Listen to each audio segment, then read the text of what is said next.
American president Donald ട്രംപും democratic socialist ചിന്താഗതിയുള്ള New York സിറ്റിയുടെ നിയുക്ത മേയർ സൊഹ്റാൻ മംദാനിയും വൈറ്റ് ഹൗസിലെ ഓവൽ ഹൗസിൽ കണ്ടുമുട്ടിയതാണ് ഇപ്പോഴത്തെ ഏറ്റവും വലിയ വാർത്ത. അമേരിക്കൻ രാഷ്ട്രീയത്തിലെ തന്നെ ഏറ്റവും അവിശ്വസനീയവും നാടകീയവുമായ സംഭവങ്ങളിൽ ഒന്നായാണ് ഈ കൂടിക്കാഴ്ചയെ രാഷ്ട്രീയ നിരീക്ഷകർ വിലയിരുത്തുന്നത്. മേക്ക് അമേരിക്ക ഗ്രേറ്റ് അഗെയിൻ എന്ന രാഷ്ട്രീയത്തിന്റെ വക്താവായ ട്രംപും ഒരു സോഷ്യലിസ്റ്റ് ഡെമോക്രാറ്റും തമ്മിലുള്ള കൂടിക്കാഴ്ചയിൽ ആ ക്ഷണം തന്നെ ശ്രദ്ധേയമാണ്. 34-ാം വയസ്സിൽ ന്യൂയോർക്കിന്റെ മേയറാവുന്ന മംദാനി ആ നഗരത്തിന്റെ ഏറ്റവും പ്രായം കുറഞ്ഞ മേയറാണ്. അദ്ദേഹത്തിന്റെ തീവ്ര ഇടതുപക്ഷ നയങ്ങൾ അമേരിക്കയിലെ ഏറ്റവും സമ്പന്നമായ നഗരത്തിൽ എങ്ങനെ നടപ്പാക്കുമെന്ന ആശങ്ക മാഗ അനുകൂലികൾക്ക് എപ്പോഴും ഉണ്ടായിരുന്നു. പരസ്പരം കമ്മ്യൂണിസ്റ്റ്, ഫാഷിസ്റ്റ് എന്നിങ്ങനെ വിളിച്ച് ആക്ഷേപിച്ച അല്ലെങ്കിൽ അധിക്ഷേപിച്ച ആ രണ്ട് നേതാക്കൾ ഒരു മേശയ്ക്ക് ചുറ്റും ഇരുന്നത് തന്നെ പ്രത്യയശാസ്ത്രപരമായ അതിർവരമ്പുകൾക്കൊക്കെ അപ്പുറത്തുള്ള പ്രായോഗിക രാഷ്ട്രീയത്തിന്റെ സൂചനയാണ്. ന്യൂയോർക്കിന്റെ നന്മയ്ക്കായി തർക്കങ്ങളെല്ലാം മാറ്റിവെക്കാനുള്ള ഇരു നേതാക്കളുടെയും സന്നദ്ധതയാണ് ഈ കൂടിക്കാഴ്ചയുടെ ഏറ്റവും വലിയ പ്രത്യേകത. ഞാൻ അയാളെ ബോധ്യപ്പെടുത്തും, അല്ലെങ്കിൽ അയാൾ എന്നെ. കൂടിക്കാഴ്ചയ്ക്ക് മുന്നോടിയായി ട്രംപ് പറഞ്ഞ വാക്കുകളാണിത്. ചില വിഷയങ്ങളിൽ ഞങ്ങൾക്ക് വിയോജിപ്പുണ്ടാവും, പക്ഷേ ഞങ്ങൾ എന്നാലും ഒരു തീരുമാനത്തിൽ എത്തുമെന്ന് കരുതുന്നു. ആത്യന്തികമായി അത് ന്യൂയോർക്കിന്റെ നന്മയ്ക്കാണ്. ഈ നഗരം അവിശ്വസനീയമാം വിധം വിജയിക്കുകയാണെങ്കിൽ മംദാനിക്ക് ഉജ്ജ്വലമായ വിജയം നേടാൻ കഴിയുമെങ്കിൽ എനിക്ക് അതിയായ സന്തോഷമുണ്ടാവും.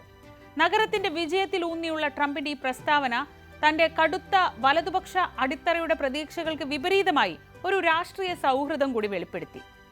ഒരു വിദേശ നേതാവിനേക്കാൾ വലിയ പരിഗണനയാണ് ഇപ്പോൾ അവിടെ സൊഹ്റാൻ മംദാനിക്ക് മാധ്യമങ്ങൾ നൽകുന്നത്. അവിടെ ഉണ്ടായിരുന്ന മാധ്യമ പടയുടെ ഒരു വലിപ്പം ട്രംപിനെ പോലും അത്ഭുതപ്പെടുത്തി. മാധ്യമങ്ങൾ ഈ വിഷയത്തെ ഏറ്റെടുത്തിരിക്കുന്നു. ഞാൻ പ്രമുഖ രാജ്യങ്ങളിലെ നേതാക്കളുമായി ഇഷ്ടംപോലെ മീറ്റിംഗുകൾ നടത്തിയിട്ടുണ്ട്, അപ്പോഴൊന്നും ഇത്ര ആരും ശ്രദ്ധിച്ചിട്ടില്ല. പുറത്ത് നൂറുകണക്കിന് ആളുകൾ കാത്തിരിക്കുന്നു. എന്തുകൊണ്ടോ മാധ്യമങ്ങൾക്ക് ഇത് വളരെ രസകരമായ ഒരു കൂടിക്കാഴ്ചയായി തോന്നിയിരിക്കുന്നു. ഇതായിരുന്നു ട്രംപിന്റെ പ്രതികരണം. വലുതും ചെറുതുമായ രാഷ്ട്രീയം തമ്മിലുള്ള ഒരു താരതമ്യമുണ്ടല്ലോ, അതും ഈ സംഭവത്തിന്റെ പ്രാധാന്യം എത്രത്തോളം ഉണ്ടെന്ന് വ്യക്തമാക്കുന്നു. മാധ്യമപ്രവർത്തകർ ഈ ചർച്ചയ്ക്ക് ശേഷം ഇരു നേതാക്കളും പരസ്പരം വിളിച്ചിരുന്ന, അധിക്ഷേപിച്ചിരുന്ന വാക്കുകളെ കുറിച്ചൊക്കെ ചോദിച്ചപ്പോൾ കൂടിക്കാഴ്ചയുടെ അന്തരീക്ഷം കുറച്ച് ലഘുവായി. ട്രംപിനെ ഫാഷിസ്റ്റ് എന്ന് വിളിച്ചിരുന്നോ എന്ന ചോദ്യത്തിന് മംദാനി മറുപടി പറയാൻ ശ്രമിക്കുമ്പോൾ തന്നെ ട്രംപ് ഇടപെടുകയാണ്. സാരമില്ല, നിങ്ങൾക്ക് അതേ എന്ന് പറയാം, വിശദീകരിക്കുന്നതിനേക്കാൾ എളുപ്പമാണത്. ഇതായിരുന്നു ട്രംപിന്റെ വാക്ക്. എനിക്കതിൽ വിഷമമില്ല. ട്രംപിന്റെ ഈ പ്രതികരണം കടുത്ത പ്രത്യയശാസ്ത്ര വ്യത്യാസങ്ങൾക്കിടയിലും ഒരു പരിധിവരെ പ്രായോഗികതയും വ്യക്തിപരമായ സൗഹൃദവും കൊണ്ടുവരാൻ ഇരുവർക്കും കഴിഞ്ഞു എന്നാണ് കാണിക്കുന്നത്. തന്റെ വേരുകൾ ന്യൂയോർക്കിലാണെന്ന് ട്രംപ് ആവർത്തിച്ചു പറയുന്നുണ്ട്. ന്യൂയോർക്ക് മഹത്തരമായി കാണാൻ ഞാൻ ആഗ്രഹിക്കുന്നു. നോക്കൂ, ഞാൻ ന്യൂയോർക്കിനെ സ്നേഹിക്കുന്നു, അതാണ് എൻ്റെ നാട്, ട്രംപ് പറഞ്ഞു. ന്യൂയോർക്കിലെ പൗരന്മാരുടെ ഉന്നമനമാണ് തന്റെ മുഖ്യ അജണ്ടയെന്ന് മംദാനിയും വ്യക്തമാക്കി. നയപരമായ വിയോജിപ്പുകൾ നിലനിൽക്കുമ്പോഴും നഗരത്തോടുള്ള ഈ പൊതുവായ പ്രതിബദ്ധത, അത് ഇരു നേതാക്കളുടെയും സഹകരണത്തിന്റെ അടിത്തറയായി എന്നാണ് വിലയിരുത്തൽ. മംദാനിയുടെ ഭരണത്തിന് കീഴിൽ ന്യൂയോർക്കിൽ ജീവിക്കാൻ സുഖകരമായിരിക്കുമോ? ഇങ്ങനെ ഒരു ചോദ്യം ഉയർന്നു വന്നു. ആ ചോദ്യത്തിന് ട്രംപ് നൽകിയ മറുപടി അവിടെ ഉണ്ടായിരുന്ന പലരെയും, അത് കേട്ടുകൊണ്ടിരുന്നവരെയും ഞെട്ടിച്ചു. ഞാൻ അങ്ങനെ ചെയ്യും, തീർച്ചയായും. പ്രത്യേകിച്ചും ഇദ്ദേഹത്തെ കണ്ടുമുട്ടിയ ശേഷം. മംദാനിയുടെ വിജയം, ന്യൂയോർക്ക് മേയർ എന്ന നിലയിലുള്ള ആ വിജയം താൻ ആഗ്രഹിക്കുന്നുവെന്നും താനും ഡെമോക്രാറ്റിക് സോഷ്യലിസ്റ്റ് സെനറ്റർ ബേണി സാൻഡേഴ്സും പല കാര്യങ്ങളിലും യോജിക്കുന്നുണ്ടെന്നും ട്രംപ് കൂട്ടിച്ചേർത്തു. വലതുപക്ഷ നയങ്ങളിൽ ഉറച്ചു നിൽക്കുമ്പോൾ തന്നെ ഒരു യുവ സോഷ്യലിസ്റ്റ് നേതാവിന്റെ വിജയത്തിൽ തനിക്ക് സന്തോഷമുണ്ടെന്ന് പറയുന്നത് ട്രംപിന്റെ രാഷ്ട്രീയ പ്രായോഗികതയുടെ ഉദാഹരണമായാണ് കണക്കാക്കുന്നത്. ഇരു നേതാക്കളും തമ്മിൽ ഏറ്റവും അധികം വിയോജിക്കാൻ സാധ്യതയുള്ള വിഷയങ്ങളിൽ ഒന്ന് കുടിയേറ്റമാണ്. അത് വളരെ വിശദമായി തന്നെ ഈ കൂടിക്കാഴ്ചയിൽ ചർച്ച ചെയ്തു. ന്യൂയോർക്കിലെ വലിയ കുടിയേറ്റ ജനതയെ സംരക്ഷിക്കാൻ മംദാനി ആഗ്രഹിക്കുമ്പോൾ ട്രംപിന്റെ കടുപ്പമേറിയ നിലപാടും ഇമിഗ്രേഷൻ ആൻഡ് കസ്റ്റംസ് എൻഫോഴ്സ്മെന്റ് നടപ്പാക്കി വരുന്ന നാടുകടത്തലുകളും പ്രധാന വിഷയങ്ങളാണ്. എങ്കിലും ട്രംപ് സുരക്ഷയിലാണ് ശ്രദ്ധ കേന്ദ്രീകരിച്ചത്. അദ്ദേഹം ഒരു സുരക്ഷിത ന്യൂയോർക്കാണ് ആഗ്രഹിക്കുന്നത്. ആത്യന്തികമായി സുരക്ഷിതമായ ന്യൂയോർക്ക് മഹത്തരമായ ന്യൂയോർക്ക് ആയിരിക്കും. സുരക്ഷിതമായ തെരുവുകൾ ഇല്ലെങ്കിൽ അത് വിജയിക്കില്ല. റിപ്പബ്ലിക്കൻ നേതാവ് എലിസ് സ്റ്റെഫാനിക് മംദാനിയെ ജിഹാദിസ്റ്റ് എന്ന് വിളിച്ചതിനെ കുറിച്ചും ചോദ്യമുയർന്നു. അങ്ങനെ ഒരു റിപ്പോർട്ടർ ചോദിച്ചപ്പോൾ ആ സമയം ട്രംപ് അത് നിഷേധിക്കുകയാണ് ചെയ്തത്. എനിക്കങ്ങനെ തോന്നുന്നില്ല, ഞാൻ കണ്ടുമുട്ടിയത് തീർത്തും യുക്തിസഹമായി ചിന്തിക്കുന്ന, സംസാരിക്കുന്ന ഒരാളെയാണ്, ട്രംപ് കൂട്ടിച്ചേർത്തു. തന്റെ തന്നെ പാർട്ടിയിലെ കടുത്ത വിമർശകരുടെ ആരോപണങ്ങൾ ട്രംപ് തള്ളിക്കളഞ്ഞത് മംദാനിയോടുള്ള പുതിയ സമീപനത്തിന്റെ ആഴം സൂചിപ്പിക്കുന്നുണ്ട്. ഇസ്രായേലിന്റെ നയങ്ങളെക്കുറിച്ചും പലസ്തീൻ അനുകൂല നിലപാടുകളെക്കുറിച്ചും മംദാനിയും തുറന്ന് സംസാരിച്ചു. ഇസ്രായേൽ ഗവൺമെന്റ് വംശഹത്യ നടത്തുകയാണെന്നും അതിന് അമേരിക്കൻ സർക്കാർ പണം നൽകുന്നത് ന്യൂയോർക്ക് ജനതയ്ക്ക് അംഗീകരിക്കാൻ കഴിയില്ലെന്നും അദ്ദേഹം പറഞ്ഞു. ന്യൂയോർക്കിൽ കുട്ടികൾക്ക് അഭയമില്ലാത്ത 9ാമത്തെ വർഷമാണിതെന്നും അദ്ദേഹം ചൂണ്ടിക്കാണിച്ചു.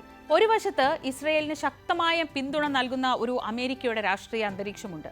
അവിടെ മംദാനിയുടെ ഈ നിലപാട് ന്യൂയോർക്ക് നഗരത്തിലെയും ഒപ്പം ദേശീയ തലത്തിലെയും രാഷ്ട്രീയത്തിൽ വലിയ സ്വാധീനമുണ്ടാക്കും. മംദാനിയാണോ ഡെമോക്രാറ്റുകളുടെ യഥാർത്ഥ നേതാവ് എന്ന് ട്രംപിനോട് ചോദിച്ചപ്പോൾ അദ്ദേഹം ന്യൂയോർക്കിലാണ് ശ്രദ്ധ കേന്ദ്രീകരിക്കുന്നത്, പക്ഷേ നിങ്ങൾ അതിന് മറുപടി പറയൂ, നിങ്ങളെ ഒരു നേതാവായി സ്വയം കരുതുന്നുണ്ടോ എന്ന് ട്രംപ് മംദാനിയോട് ചോദിച്ചു. എന്റെ ശ്രദ്ധ ന്യൂയോർക്ക് സിറ്റിയിൽ മാത്രമായി ഒതുക്കുന്നു എന്നായിരുന്നു മംദാനിയുടെ മറുപടി. സോഷ്യലിസ്റ്റ് നയങ്ങൾ കാരണം ഡെമോക്രാറ്റിക് സ്ഥാപനങ്ങളിൽ പോലും മംദാനിയോടൊരു സംശയദൃഷ്ടി ഉണ്ടെങ്കിലും മംദാനിയുടെ ജനകീയ അടിത്തറ അവിടെ ആർക്കും അവഗണിക്കാനാവില്ല. പോലീസിനുള്ള ഫണ്ട് വെട്ടിക്കുറയ്ക്കണം എന്ന ശക്തമായ നിലപാടുള്ള ആളാണ് മംദാനി. 35,000 ഉദ്യോഗസ്ഥരുള്ള NYPDയുടെ നിലവിലെ സ്റ്റാഫിംഗ് നിലനിർത്താൻ പ്രതിജ്ഞാബദ്ധനാണ് എന്ന് പ്രഖ്യാപിച്ചത് അദ്ദേഹത്തിന്റെ നിലപാടിൽ ഒരു പ്രധാന വഴിത്തിരിവായി വേണം കാണാൻ.